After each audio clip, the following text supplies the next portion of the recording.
3 number पे 1 number पे लेके जाए। उसके लिए इंडस्ट्रीज को होना तो बहुत जरूरी है और इंडस्ट्रीज को आगे ले जाने के लिए उनके बेसिक रिक्वायरमेंट बहुत जरूरी है।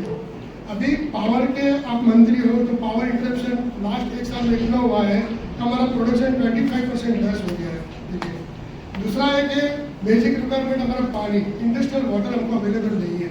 ठीक है। तीसरा हमको ड्रेनेज सिस्टम, तो ड्रेनेज सिस्टम भी इंडस्ट्रीज में अवेलेबल नहीं है। तो हमारी एक रिक्वेस्ट है प्रधानमंत्री जी के पास कि हमारी रिक्वेस्ट पहुंचा के ये बेसिक रिक्वायरमेंट आप फुलफिल करोगे तो इंडस्ट्री और आगे बढ़ेगी और मोदी जी का जो भी स्वप्न है फुलफिल करने में हम लोग आपको सहयोग करेंगे। Thank you very much. अभी भाई ने बताया कि बेसिक रिक्वायरमेंट थोड़ी कम है, इसलिए बहुत सारी इंडस्ट्री पलायन कर रही है।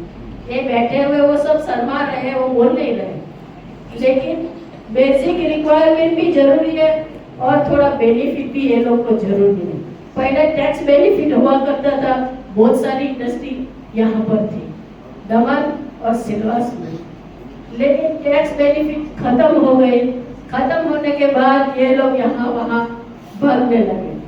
तो मेरा रिक्वेस्ट है कि ये थोड़ा अगर टैक्स बेनिफिट वो लोग को मिल जाए तो ये यहाँ डट के रहेंगे और अपना भी जो सपना है वो पूरा हो सकेगा।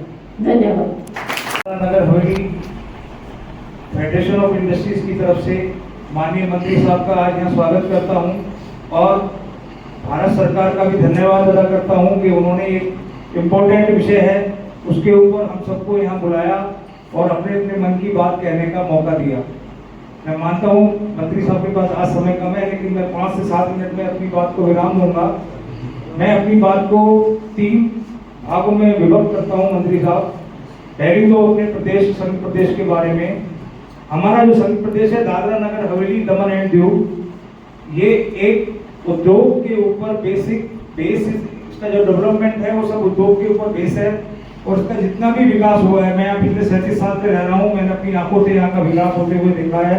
उसका एक कारण है उद्योग का यहाँ डेवलपमेंट होना और उसका भी जो मेन कारण है कि यहाँ पे बाहर के उद्योगपति आए, उन्होंने अपने उद्योगपति लगाए और उनको कुछ ना कुछ भारत सरकार ने कुछ ना कुछ प्रोत्साहन दिया, उसी दरमियान ही यहाँ का उद्योग आगे बढ़ा है। तो मेरा बजट के हालांकि हमारा यहाँ का उद्योग आज हमारे माननीय प्रशासक श्री प्रफुल्ल भाई के नेतृत्व में बड़ी अच्छी तरह चल रहा है। यहाँ पे ट्रांसपेरेंट उनके सारे सिस्टम है, गवर्नमेंट का ईज ऑफ डूइंग है, भारत सरकार के जितने भी पॉलिसीज है सब यहाँ पे बहुत अच्छी तरह और पारदर्शी रूप से इम्प्लीमेंट हो रही हैं। बट यहाँ का उद्योग जगत क्योंकि यहाँ के जो लोग हैं वो यहाँ पे जितना भी उद्योग है उनका रॉ मटेरियल भी बाहर से आता है और फिनिश प्रोडक्ट भी बाहर जाता है, तो हम अदर स्टेट्स के ऊपर ही डिपेंड है और उद्योगपति सारे बाहर रहते हैं। तो हमारे जो नियर बाई स्टेट है उन्होंने काफी कुछ प्रोत्साहन के लिए कुछ नियम कुछ प्रोत्साहन दिया है। तो मैं आपसे अनुरोध करूंगा कि हमारे दादरा नगर हवेली दमन और दीव के लिए भी कुछ विशेष पैकेज या प्रोत्साहन के लिए आप भारत सरकार से रिक्वेस्ट करें। नंबर 1। नंबर 2, हमारे प्रधानमंत्री जी का सपना है आत्मनिर्भर भारत और विकसित भारत। हम सब लोग उससे सहमत हैं और हम पूरे आशान्वित भी हैं और कंफर्म है कि प्रधानमंत्री जी ने एक बार सोच लिया वो करके देंगे, इसमें हमें कोई डाउट नहीं है। लेकिन ये दोनों चीज के ऊपर 2 चीज ऐसी हैं कि जब तक पूरे लोगों का विकास नहीं होगा, विकसित आत्मनिर्भर भारत तब बनेगा जब सब लोगों का विकास हो। और उसमें भी मैं नीति आयोग की एक रिपोर्ट पढ़ रहा था कि जब तक प्रति व्यक्ति आय भी कम से कम साल की 6 से 7 लाख नहीं हो तब तक हम भारत को विकसित भारत नहीं बोल पाएंगे। और उसमें 2 चीज ऐसी है सर। नंबर 1 एमएसएमई सेक्टर में खाली उद्योग जगत की बात करूंगा, अगर कोई विषय मेरे से छूट जाए तो बाकी लोग मुझे माफ करें।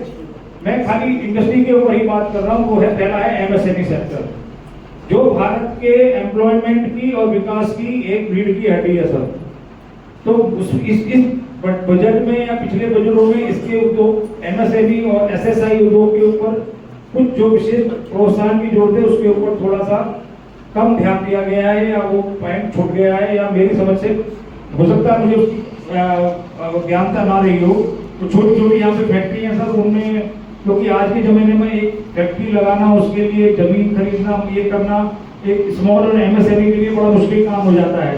तो इसमें जो भी भारत सरकार से प्रोत्साहन मिले और थोड़ा सा सहयोग मिले तो एमएसएमई सेक्टर अगर बूम करेगा तो एम्प्लॉयमेंट बढ़ेगा, एम्प्लॉयमेंट बढ़ेगा तो प्रतिव्यक्ति आय बढ़ेगी। नंबर 2 है, हमारे देश में एक टेक्सटाइल उद्योग है सर, जिसने काफी पहली सरकारों ने और प्रधानमंत्री जी ने भी और हमारे यहाँ पे भी हमारे प्रफुल्ल भाई जी के नेतृत्व में हमको इंडस्ट्री से सहयोग गवर्नमेंट से हमको सब्सिडी वगैरह मिलती है, लेकिन वो थोड़ी सी उसमें बढ़ाने की जरूरत है। और खासकर जो हमारे टफ की और ए टफ की स्कीम होती, जिसमें मेरी छोटे छोटे टेक्सटाइल के उद्योग जो बड़े हैं वो अभी स्कीम बंद हो गई। हालांकि भारत सरकार ने पीएलआई स्कीम रखी है, पर वो बहुत अच्छी भी है, लेकिन वो बड़े उद्योग के लिए है। तो मेरी आपसे इस रिक्वेस्ट है सर कि वो अगर आप उसको स्मॉल और मीडियम लोगों के लिए भी कुछ ऐसी लाभ की स्कीम आ जाए, तो जो यहाँ पे उद्योग है वो आगे बढ़े और एम्प्लॉयमेंट आगे बढ़े। ये मेरी 3 आपसे सर वो चीज है। बाकी तो लोन दिए जा रहे हैं। कुछ ऐसे सेक्टर हैं, माननीय मंत्री जी आप उसके मंत्री भी रहे हैं आयुष मंत्रालय के इसके पहले, कि कुछ फैक्ट्रियां लगने में और उसका एजुकेशन में 2 से 2.5 साल का समय लगे, जैसे कि कॉस्मेटिक है, आयुर्वेदिक और फार्मा की दृष्टि।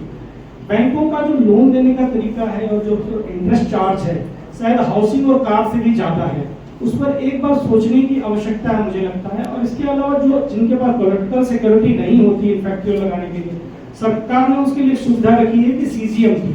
लेकिन होता है कि माननीय मंत्री जी कि अगर जब हम किसकी कोलेटरल को अगर देके अगर किसी तरह से कन्वर्जन भी करते हैं और टाइप के लोन में, तो इसका जो प्रोसेस चार्ज है बैंक बहुत ज्यादा चार्ज कर रही है और इंटरेस्ट भी इतना ज्यादा है कि उसको अभी फैक्ट्री को 2 साल 2.5 साल जब से कमर्शियल प्रोडक्शन शुरू नहीं हो पाता तब से बैंक का लोन इतना ज्यादा उस कंपनी पर आ जाता है, तो हम उसको एम्प्लॉयमेंट जनरेट नहीं कर पाते। पहले हम खुद के खर्चे पर हम काफी वो हमारा भार पड़ता है। तो आपको इस माध्यम से निवेदन करना चाहूंगा, इस पर ध्यान देने की आवश्यकता है। धन्यवाद।